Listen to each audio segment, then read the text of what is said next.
Mesdames, Messieurs, bonsoir. Bienvenue à ce journal d'information judiciaire, le premier du genre en République démocratique du Congo. Au sommaire de cette édition, les conflits parcellaires qui déchirent non seulement des membres d'une même famille, mais aussi des tierces personnes. Toutes ces affaires sont traitées à des degrés différents au niveau des cours et tribunaux de Kinshasa. Invité du journal, René Sibou Matoubuka, il est président du tribunal de grande instance de la Gombe. Avec lui, nous allons parler des conditions sociales des magistrats qui influent souvent sur leur travail. Direction la cour d'appel de la Gombe où l'affaire opposant Janine Epeko Delo contre Amar Nani, un sujet indien, a connu une nouvelle tournure. Le mercredi 20 mars dernier, il s'agit d'un dossier de vente qualifié d'irrégulière d'une parcelle. En dépit du retrait de la partie Amar Nani, l'audience s'est poursuivie normalement comme le relate le reporter. L'affaire remonte en 2006 où l'appelante Janine Epeko Delo, disposant d'un livret de logeur et d'une attestation de confirmation parcellaire, s'est vue expulsée de la parcelle située sur l'avenue Dodoma, quartier Akiti, numéro 57, dans la commune de Kinshasa, par l'intimé Amar Nani, acheteur de la dite parcelle par procuration. Quand on achète mal, la cause c'est l'annulation. Et dans l'ère de vente, il n'y a même pas la signature de la personne qui a acheté, et le plus grand élément qui va faire que la vente soit déclarée nulle, il y a absence du prix. Or la loi, en son article 64 du Code civil, livre 3, dit que la vente est parfaite quand on est convenu sur la chose ainsi que le prix. Or l'élément prix a fait défaut. Présente à l'audience, l'appelante Janine Epeko a sollicité de la Cour l'annulation pure et simple de cette vente avant d'évoquer les préjudices subis depuis le 10 octobre 2006.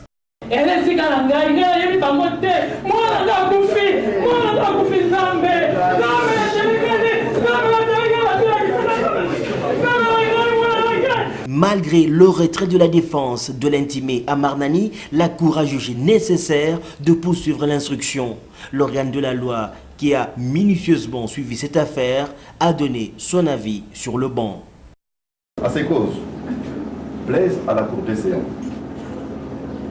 de dire recevable et fondé l'appel de la dame Epeko et en conséquence l'annulation de la vente du 10 octobre 2006 intervenant entre M. Delo Soukama et Deko Delo Gonga ordonné son déguerpissement, enfin de la signer, et les condamner à dommages et intérêts que la Cour pourra apprécier ex aequo et bono, et ce sera justice. L'affaire étant prise en délibéré, la Cour rendra son arrêt dans le délai de la loi. L'infraction de faux en écriture et d'usage de faux, ainsi qu'une tentative d'escroquerie, une affaire pénale dans le dossier et pendant au tribunal de grande instance de la Gombe entre un locataire et son bailleur. Et oui, c'est vrai, ça arrive aussi. Le locataire Diakwaku aurait saisi la concession de son bailleur pour une créance. Je ne vous dis pas plus, mais je vous propose de suivre plutôt les réactions des avocats des parties interrogées par nos reporters. L'affaire se passe dans la commune de la Gombe. Un locataire se dispute une concession avec son bailleur. Une créance pour l'instant non encore confirmée par le tribunal serait à la base de ce conflit. L'avocat du bailleur parle de faux en écriture pendant que le locataire soutient qu'il s'agit d'un contentieux réel. On leur reproche premièrement d'avoir confectionné un faux. Donc c'est l'infraction du faux et son usage.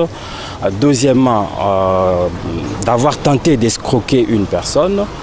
Et troisièmement, d'avoir constitué une association des malfaiteurs. Ce qu'il faut peut-être signaler, c'est qu'il y a eu un avant-dire droit. Lequel avant-dire droit a connu un appel. Le fond du problème, c'est qu'un locataire s'est fait fabriquer des documents au point qu'il a obtenu un jugement dont l'exécution aurait conduit à la saisie de la parcelle qu'il louait pour la vendre à son compte. Ce qu'on attend du tribunal, c'est de pouvoir les condamner, puisque celui qui commet une infraction enfreint fait du tort à toute la communauté nationale et au-delà de ça, il doit dédommager notre client ou nos clients qui ont souffert de ces manœuvres qui ont failli aboutir à la vente de leurs parcelles. Les deux parties s'en remettent donc à la compétence de la justice pour trancher. Entre-temps, le locataire continue à occuper la concession en attendant le verdict du tribunal qui sera rendu dans le délai fixé par la loi. On reste au tribunal de grande instance de la Gambie. Le conflit oppose une femme à sa belle famille dans la commune de Barumbu. Généralement, les bagarres sont fréquentes entre les deux camps, mais cette fois, la belle-sœur décide de faire intervenir la justice pour trancher. La partie lésée veut une réparation pour injure publique, destruction méchante et menace. Les détails dans ce reportage. Les faits se sont déroulés dans la commune de Barumbu. Une dame s'est plainte de l'expression outrageante et du mépris dont elle serait victime de la part de sa belle famille. Les avocats de prévenus rejettent en bloc les accusations, pendant que la partie citante attend du tribunal la confirmation de charges et de dommages et intérêts en faveur de son client. La partie citante n'a pas été bien conseillée. Ils ont amené ça alors qu'ils devaient régler ça vraiment en famille. Et là, elle a saisi le tribunal par citation directe. Et c'est la raison pour laquelle nous sommes là. Et nous avons confiance à ces juges.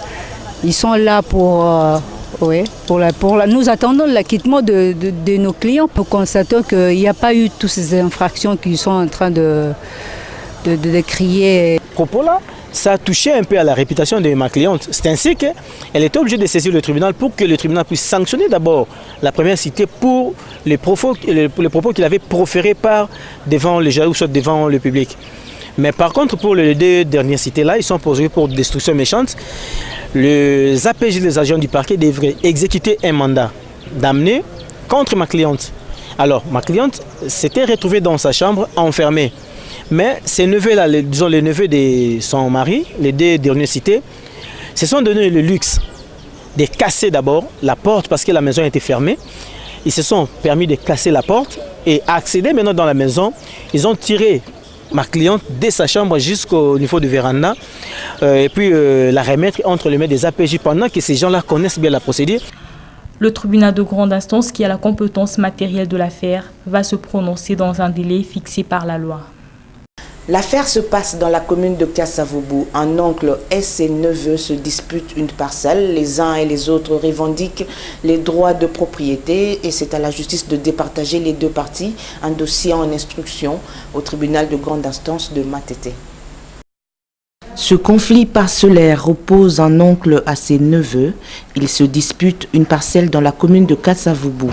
Les uns brandissent une ordonnance d'investiture pendant que les autres s'accrochent aux liens de filiation qui leur donnent le droit de bénéficier des avantages liés à l'occupation de ce bien. Il s'agit d'une succession. Ce sont des familles qui se querellent concernant les titres de propriété entre deux familles. Au premier degré, le juge avait rendu une décision qui nous préjudiciait, raison pour laquelle nous sommes allés au degré d'appel. Que le tribunal fasse son travail, nous avons confiance en notre justice, surtout que nous avons reconduit nos moyens et ajouterons les moyens additionnels. Nous donnons confiance à la justice, que la justice fasse son travail. Le fond du litige, mon client propriétaire attitré de la parcelle en vertu du certificat d'enregistrement qu'il détenait et lui établi par l'autorité compétente, le conservateur des titres immobiliers de la FONA, a constaté que son neveu s'est fait confectionner une ordonnance d'investiture ainsi qu'un autre certificat d'enregistrement sur base des éléments faux. L'affaire a été prise en délibéré. Le tribunal rendra son verdict dans le délai fixé par la loi. Un licenciement qualifié d'abusif amène 4 des 435 agents de la Commission électorale nationale indépendante au tribunal de grande de la Gambie. Alors que les plaignants parlent d'un licenciement sans motif valable, l'avocat de la CENI évoque le report des élections provinciales pour justifier la décision de l'institution en charge d'organiser les élections en RDC. Un récit signé Dora Mazol. Le juge Makunzu a présidé ce vendredi 22 mars dans la chambre 2 du tribunal de grande instance de la Gambie une affaire en matière du travail. À la barre, maître Mbomaji Yves, avocat de la partie de Bonderès, et maître Patrick Ilunga de la partie de Fonderès. L'affaire remonte au mois d'août 2012 dans un communiqué affiché à la Commission électorale nationale indépendante, CENI en sigle. 435 agents sont licenciés. Qu'est-ce que la loi dit? L'article 9 de la même loi dit ceci, qu'il doit y avoir 3 juges. En votre présence, je vous vois seul. Je vous vois seul. Il n'y a pas de juges assesseurs. Donc vous obéissez à vos règles qui vous régissent. Or, en matière de juridiction de droit commun, on ne parle pas d'une convocation à comparaître. On ne parle pas d'une convocation à comparaître. Il faut que ce soit, ou mieux, une requête, encore une assignation. Donc de ce côté-là, Monsieur le Président, vous allez déclarer cette action irrécevable. Un licenciement qualifié d'abusif et sans motif par 4 agents qui ont saisi le tribunal. La partie adverse parle d'une plainte irrécevable car selon les avocats, cette décision est due au report du calendrier des élections provinciales. C'est au niveau du premier degré, c'est suite à un communiqué affiché au niveau du siège social de la Commission électorale indépendante qui a licencié pratiquement 435 agents. Et c'est sur base de ces communiqués, sans donner un préavis, sans notifier les demandeurs, que la Commission électorale indépendante a rendu ces communiqués. Raison pour laquelle nous avions constaté qu'il y a violation des dispositions plutôt pertinentes de la loi, à savoir l'article 63, 62, 76 et 79 du Code du travail. L'affaire a été prise en délibéré. Le ministère public a demandé que le dossier lui soit communiqué pour son avis. L'indépendance de la magistrature, on en parle encore dans ce journal avec cette réflexion de l'association des communicateurs. L'indépendance est réelle certes, mais elle est butée aux mauvaises conditions sociales des magistrats. Conséquence, la corruption qui gangrène le secteur. Mais tous ne sont pas corrompus, bien entendu. Suivez plutôt cette analyse.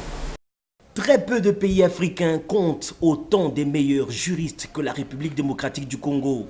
Leur renommée sillonne le monde et continue à voguer sans arrêt, brisant des stéréotypes de toute nature.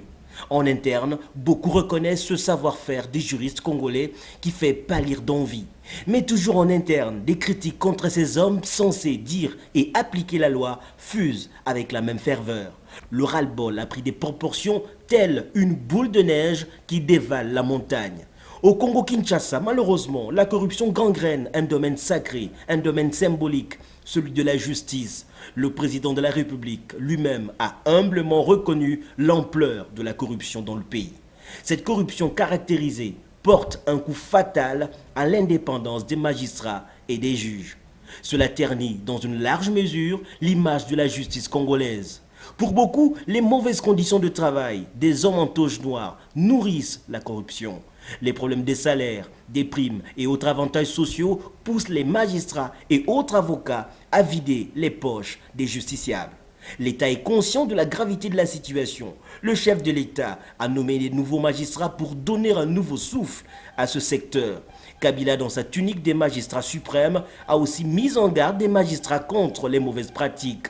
La justice élève une nation. C'est le pilier de la démocratie, le rempart des faibles, des pauvres, des démunis. C'est elle qui véritablement élèvera la RDC.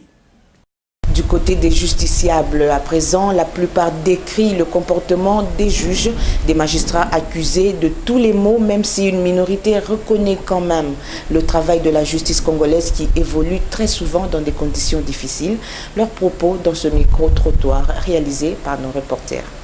Particulièrement au Congo, nous trouvons qu'il n'y a pas la justice. Parce que si vous parcourez seulement dans des tribunaux, vous allez remarquer qu'il n'y a pas la justice. Il y a beaucoup de monde qui vont à la justice pour se plaindre, mais en retour, ils n'ont pas les gains de leur cause. Bon, la justice au Congo, vraiment, de l'autre côté, ça va, mais de l'autre côté, ça ne va pas. Parce qu'il y a toujours des antécédents.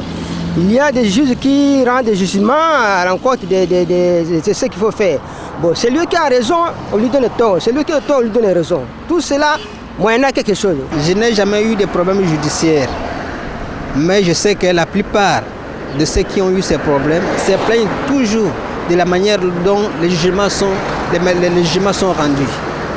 Personnellement, je n'ai jamais eu de problème judiciaire, mais du moins ceux qui me sont proches ont déjà eu à comparaître devant nos juridictions. Et très souvent, comme je l'ai dit, ceux qui avaient beaucoup d'argent ont eu gain de cause alors qu'en réalité, ils n'avaient pas raison.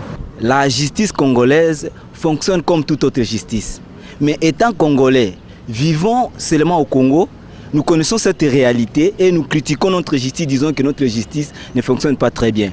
Puisque si nous regardons très bien par rapport à des oppositions qui se passent aux tribunaux, par rapport aux critiques qu'on est en train de soupçonner des juges par des corruptions, si nous partons aussi ailleurs, que nous quittons le Congo pour aller dans d'autres pays, nous trouverons aussi de même.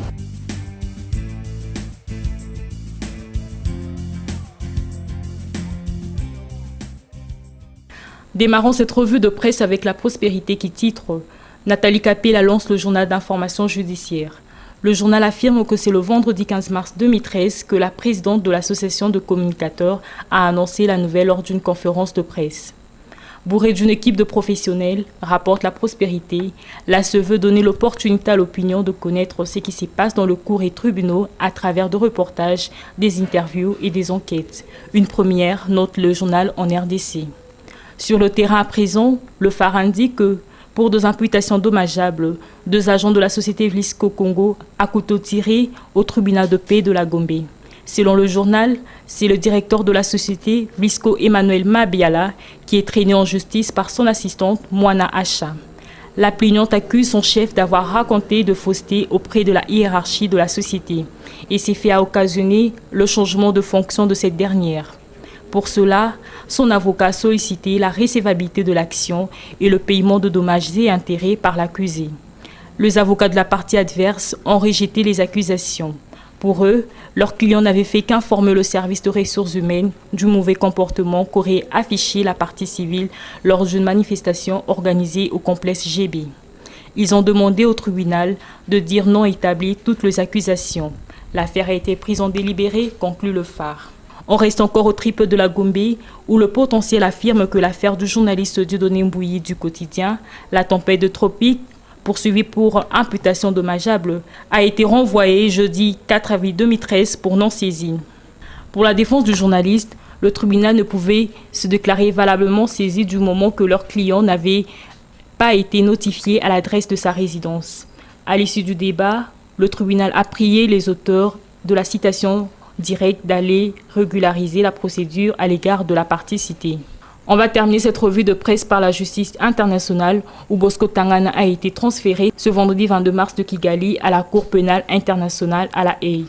Le président rwandais s'étant engagé à coopérer avec toutes les parties impliquées dans la procédure du transfèrement du général rebelle. Information à lire dans les colonnes du quotidien Le Potentiel. Voilà tout. Les conditions sociales des magistrats sont-elles la cause du déséquilibre constaté lors de la distribution de la justice? La plupart des Kinois interrogés répondent par l'affirmative, autant des préjugés mais aussi des voies de sortie pour sanctionner ceux qui se méconduisent. Des réponses avec notre invité René Sibou Matubuka. Il est président du tribunal de grande instance de Kinshasa-Gombe. Monsieur le Président, bonsoir. Bonsoir. L'opinion fortement répandue juge la justice de notre pays comme très dégradée. Qu'en pensez-vous personnellement? Bon, je ne sais pas par où commencer. Dégradé, très dégradé. Ce que je peux dire de manière générale, le pays a des difficultés. Quand le pays a des difficultés, la justice ne peut pas être un îlot qui échappe à l'ensemble de la communauté. Mais si la population est particulièrement préoccupée par la justice, bon, c'est parce que là, nous sommes en train d'exercer des attributs de Dieu, de juger les semblables. Alors les gens sont très sensibles. Les critiques sont les bienvenues. Il y a des efforts à faire dans la justice, comme il y a des efforts à faire au niveau des autres institutions. Mais comment vous comprenez justement cette préoccupation de la population? Sans argent, on ne peut pas remporter un procès. Vous savez, je vais vous dire une chose. D'abord, Makala n'est pas vide et Makala n'est pas que occupé par des pauvres. Ils peuvent être plus nombreux. Ce qui est dit de Makala peut être dit aussi d'autres prisons. Je vous choquerai peut-être en disant que nous, les magistrats, nous n'avons jamais été formés pour vous plaire à la population. Ça, ce sont les politiciens.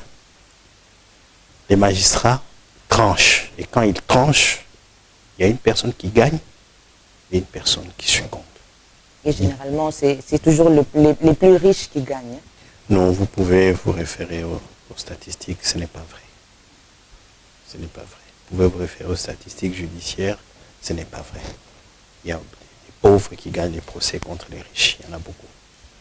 Monsieur le Président, parmi les reproches qu'on fait à la magistrature, c'est justement cette lenteur par rapport au temps que vous faites pour rendre un jugement. Le temps réglementaire, vous le connaissez, c'est 8 jours, mais vous prenez trop de temps. Pourquoi?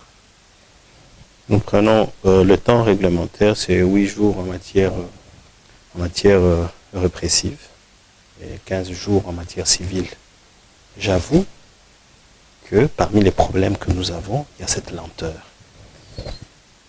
Il y a des causes, ça peut être la négligence du magistrat, mais aussi le volume de travail et les conditions de travail. C'est quelque chose qu'il faut améliorer. Voilà pourquoi il faut quand même saluer la mise en place de notre Conseil supérieur de la magistrature rénové et les efforts que fournissent les autorités judiciaires pour faire fonctionner les chambres disciplinaires et sanctionner les magistrats qui font preuve de grande négligence. Donc le retard, ça arrive, ce n'est pas quelque chose à encourager, mais cela est dû aux raisons que je venais de vous donner. Ok. Monsieur le Président, je vais repréciser ma question.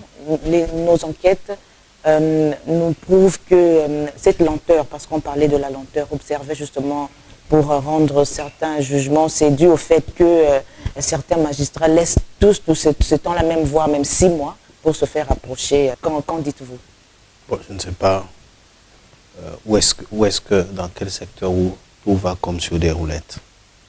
Il faut qu'on se comprenne. Je ne dis pas que tout va bien dans la magistrature, mais je ne peux pas non plus dire que quand il y a un retard, c'est uniquement cela. La corruption existe dans la magistrature.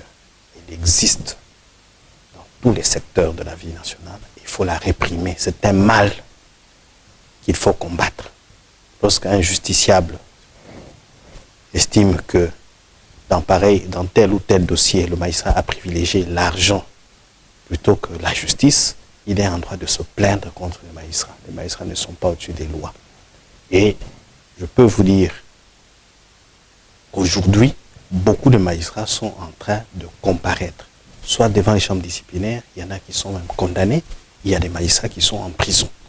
Donc ce que vous dénoncez est réel, et je voudrais quand même relativiser. Au gouvernement, il y a des corrompus. Tous les niveaux, il y a des corrompus, même au Parlement.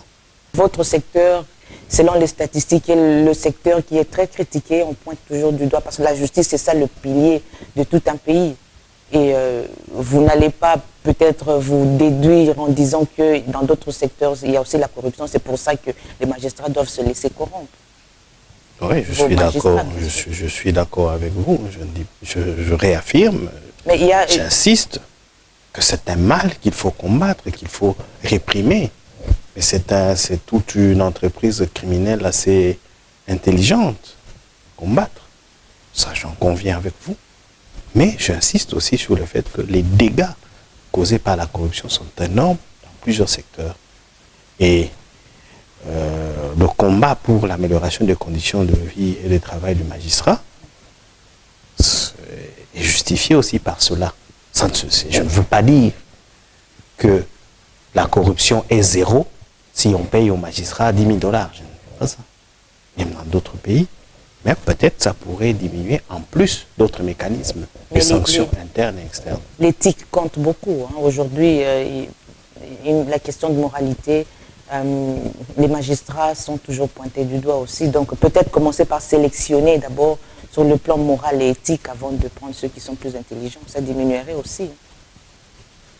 Bon, c'est difficile de disposer d'un thermomètre de niveau éthique ou moral des gens, mais je pense que, comme pour tout travail, et là je voudrais relever le fait qu'on ne doit pas comparer le magistrat avec tous les autres travailleurs, parce que c'est un travail assez délicat qui exige d'ailleurs beaucoup de sacrifices, qui ressemble même à une sorte de sacerdoce, parce que nous sommes parmi les rares professions à mettre encore la toge ancienne, qui signifie beaucoup.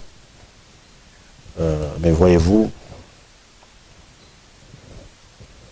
ce n'est pas facile de juger les semblables.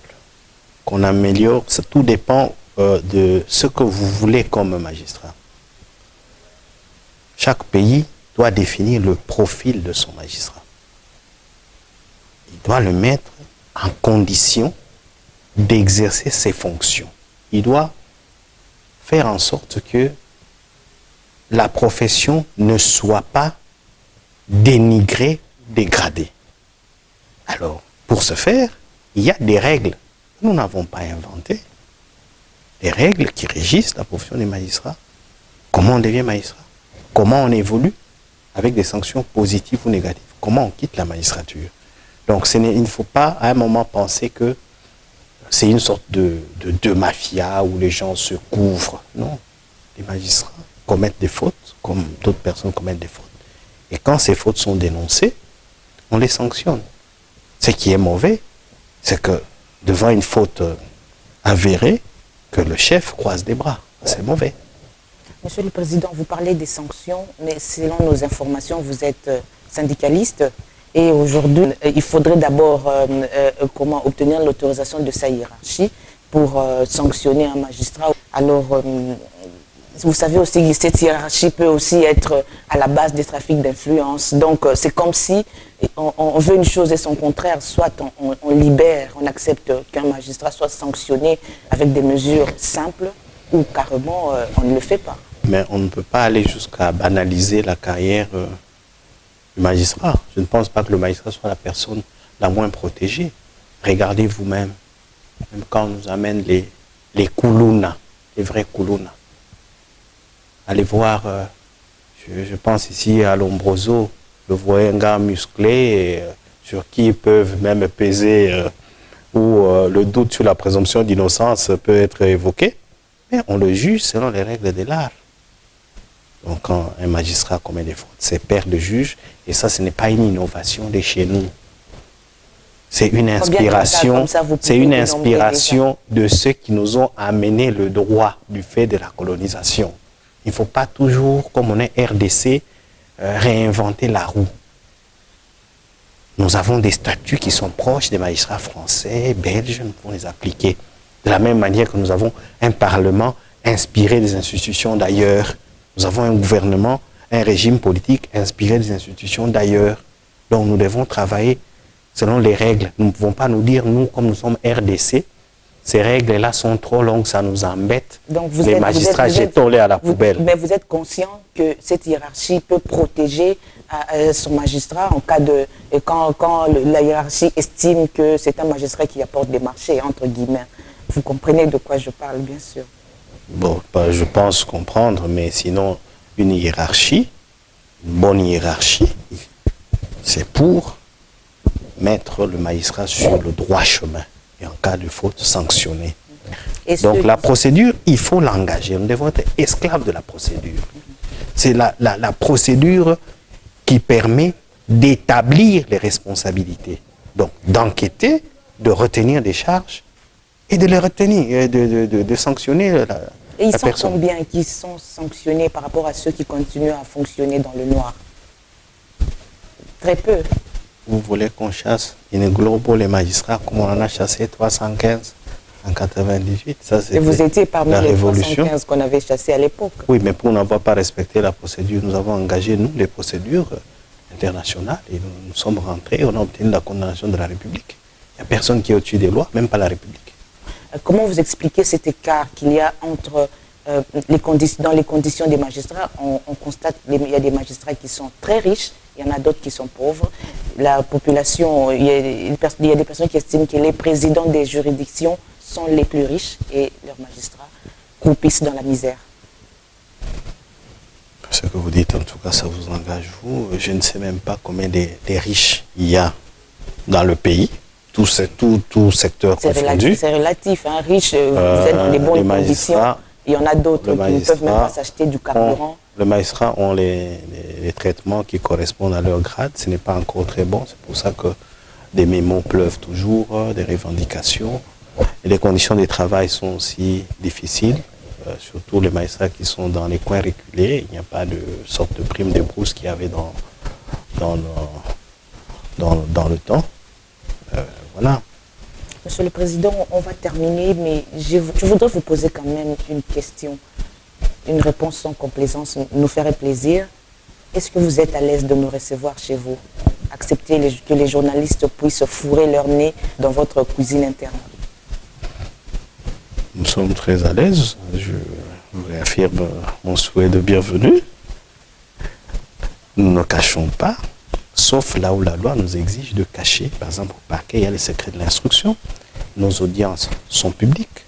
Quand vous sollicitez de les couvrir en tant que professionnel, souvent nous accordons. Mais dans certains cas, comme des violences sexuelles, des crimes graves, nous pouvons limiter. Et la loi, comme ailleurs, nous oblige de fois à décréter le huis clos. Donc le palais est ouvert. Je vous ai accordé cette interview sans beaucoup de conditions. Monsieur le Président, en guise de conclusion, est-ce que vous pensez que l'indépendance de la magistrature peut être un mythe ou une réalité? L'indépendance, nous sommes au Congo, du point de vue des textes, nous sommes parmi les justices les plus indépendantes de la planète. Vous le dites sincèrement. Qui s'est traduit par un conseil supérieur de la magistrature composé uniquement des magistrats, dans lequel le président de la République ne fait pas partie, du conseil supérieur de la magistrature. Et la ministre de la Justice est exclue. Et cela est dit expressément dans les préambules de la Constitution. Mais entre ces principes et la réalité, peut y avoir un écart, une certaine inadéquation. C'est aux magistrats de continuer à affirmer leur indépendance, mais qu'ils doivent concilier avec la responsabilité de leurs actes et une indépendance qui ne peut nullement être confondue avec une sorte d'isolement du pouvoir qui créerait une sorte de républiquette des magistrats, c'est pas moi, des ministres, des parlementaires, parce que même le pays n'appartient ni au gouvernement ni au Parlement, c'est pour l'ensemble de la population. Donc, c'est une indépendance à conforter, c'est une indépendance à assumer, c'est une indépendance à respecter par tous. Surtout par les magistrats. Par les politiques aussi, et surtout. Très bien. Monsieur René Sibou Matubuka, vous êtes président du tribunal de grande instance de Kinshasa-Gombe. Merci d'avoir accepté la caméra des communicateurs chez vous.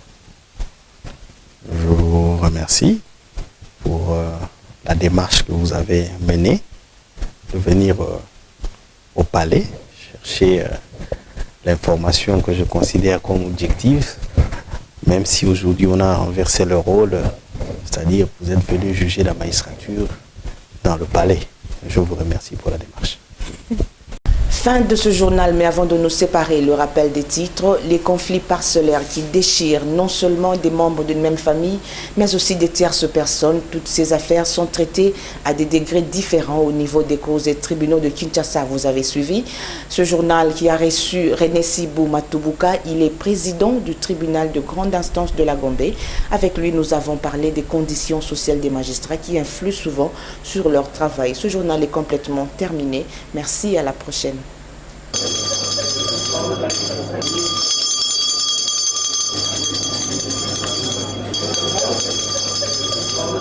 Thank you.